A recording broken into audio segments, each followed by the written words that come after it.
But right now, we are going to turn our attention to the federal government shutdown. As you know, the Senate did pass legislation on Monday to reopen the government, bringing the longest shutdown in history closer to an end, as a small group of Democrats ratified a deal with Republicans despite searing criticism from within their party.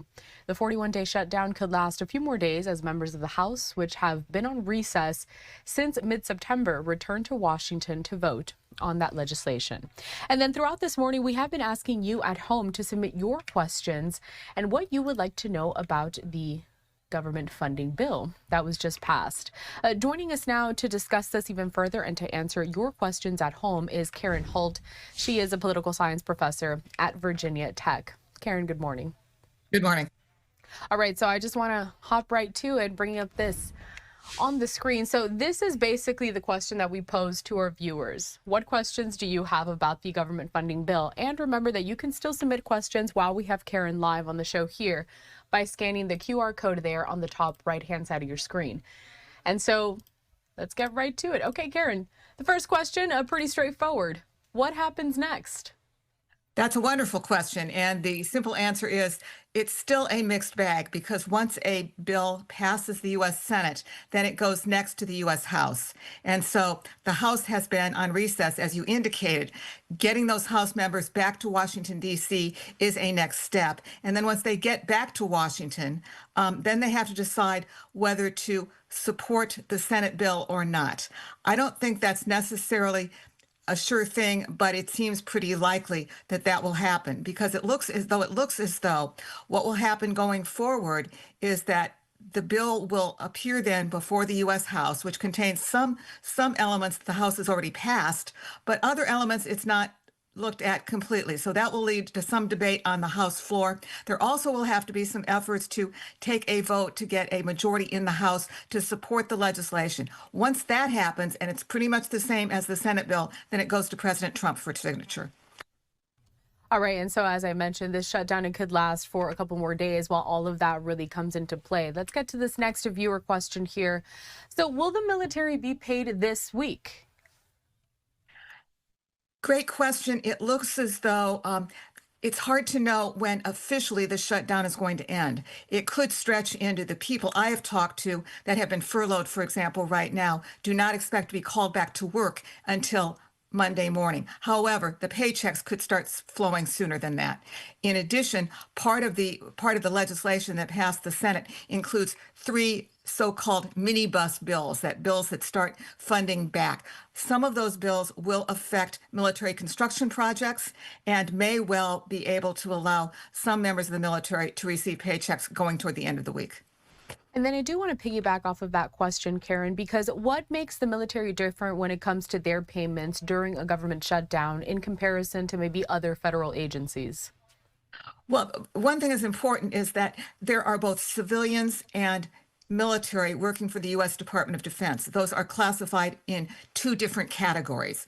And so the enlisted military, as well as military officers and so forth, are going to be getting funds on a different basis depending on their rank, where they're located in terms of base and things like that. So the details of military payments are going to vary quite a bit depending on where one is in the rank process and where one is in terms of getting specific paychecks. It looks as though much of that will get sorted out in the coming days, but it's not going to happen automatically for everybody. All right, Karen, let's turn now to our next question. This one courtesy of Connie H. Does this plan include health care? It does not, and that's one of the sticking points here, is that one of the reasons that Democrats in the Senate kept holding out for a government shutdown was to get a vote on extending the Affordable Care Act subsidies for people that are buying health insurance through the Affordable Care Act. And some of those subsidies that came into place during COVID and afterwards have not been extended. And so what they're really worried about is beginning to see sticker shock when the new health insurance premiums come out in December. Now, what will be covered, it looks as though in this set of bills, at least through January 30th, which there's a continuing resolution, to put it in inside Washington language, that basically extends the current budget commitments through January. What it does mean is that Medicare money will continue to flow. Medicaid benefits will continue to flow as well.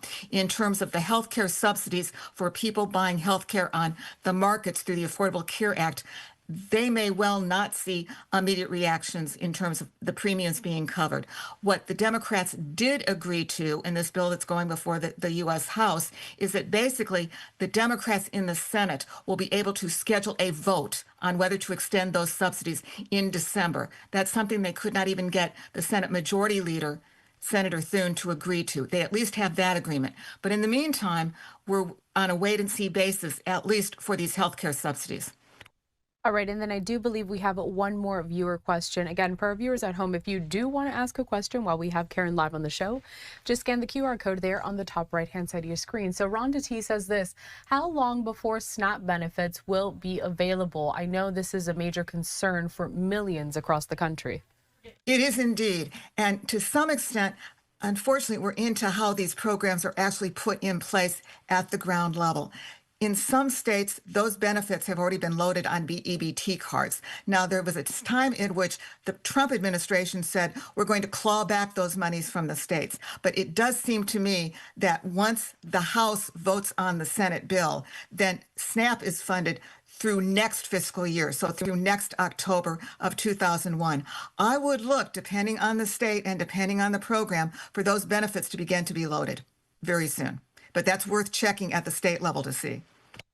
All right, and I do believe we have some more questions that are being submitted. My producer, Julianne, she's working to get those up here on your screen. And for everyone at home, if you are just tuning in, we are asking Karen Holt, who you can see on your screen now. She is a political science professor at Virginia Tech. We're asking her the questions that you have about this government funding bill that was just passed by the Senate last night. Going back to another viewer question with Christina Arnold saying this: will funds be provided to Head Start programs? Many are closed and employees are on furlough. Yes. Once the government shutdown officially ends, and that means once the House agrees to the Senate bill and President Trump signs it, which he has said he is willing to do, then the funds can start flowing. Now, will that happen immediately? It's going to vary again in terms of what goes on in terms of the links between the federal government and the funds getting down to the state and local level. It varies by state and locality as well. Some of those Head Start programs are on different kinds of funding levels and commitments. And so some of those have not been closed. In many states, they have been closed. So again, a really frustrating answer for someone who wants an across-the-board answer. That likely is not going to happen. That, too, will vary by area in state as well as state itself. There are a lot of factors to take into consideration, and it's tough sometimes to get those direct answers, Karen. But yes, a lot of people do want those direct answers, and unfortunately, I mean, it's a bit more complicated than just, a yes or no or an exact time. But we have another question here. This is from Anonymous. What will this mean for Medicare and Medicaid patients? Now, you talked a little bit about this, Karen, but go ahead and just recap this for any viewers that may have just joined. Now, Medicare patients should be being covered as we speak because of the way Medicare works. Now, certainly, if there have been difficulties in getting reimbursements, that's part of the issue right now. And so that too, once the bill is signed by the president, then that should release most of those funds. Medicaid is a little bit different because it is, and here we are back again into the complicated issues of implementation. Medicaid is a joint federal state program. So Medicaid benefits are going to vary a bit by state. That what will happen with the January 30th extension of the continuing resolution, the federal funds will continue to flow. What's going on at the state level, again, is going to vary with the state in which one is getting Medicaid and what those state regulations are. The work requirements for Medicaid recipients do not officially go into effect once this bill is signed until after January 30th. And so that's something to look forward to in the future. That's what a lot of states are scrambling on right now to try to figure out whether and how those work requirements are going to be filtered into the Medicaid process. All right, and there we go. Just another answer that really focuses on what the state and more of that local government and the impact and the decisions they're going to be making. Paula D here, another viewer. Do the Republicans and Democrats get paid during the shutdown? I have heard this question many times as well. Elected officials do get paid. The people that are not getting paid are people that work in Congress. And so the members of the congressional staff, people who work for the General Accountability Office, the Congressional Budget Office, and so on, are themselves furloughed right now as well. Most of them, though not all of them, are working without pay. Once the full shutdown bill gets passed and signed by the president, then those funds should start flowing as well. All right, and my producer just told me we have another question coming in. Okay. All right, They we're keep keeping coming, them yes. coming. Keeping them coming, Karen. All right. Will furloughed government employees receive back pay? They will. That apparently is part of the agreement that was struck in the Senate. All federal workers will receive back what pay if they were furloughed. Moreover, some federal workers who were dismissed by the president and the Office of Management and Budget during the shutdown will be hired back. They will not remain off government payrolls altogether. So yes, the plans are right now, if the House agrees, is that back pay will go to all furloughed workers. All right, and yet we have another question, Karen. This is from George. How will this affect how our government is ran from this point on? Always a question worth wondering about. Two things. I don't think we're out of the woods completely yet. One is in the short run. As many viewers know, there have been massive airport delays across the country. Simply getting House members back to Washington is itself a bit of a lift. In the longer run, we still have lots of other deadlines coming forward. Extending the healthcare subsidies is a vote that's being promised to take place in the Senate in December. But even if the Senate does vote on that, that doesn't necessarily mean it's going to be a favorable vote for Democrats. And what it does pass still has to go through the House and be passed there. So that's another possible barrier in the longer run. In addition, all of the continuing resolution agreements expire in January. So we still have a full range of appropriations bills that need to be considered and passed in both the Senate and the House.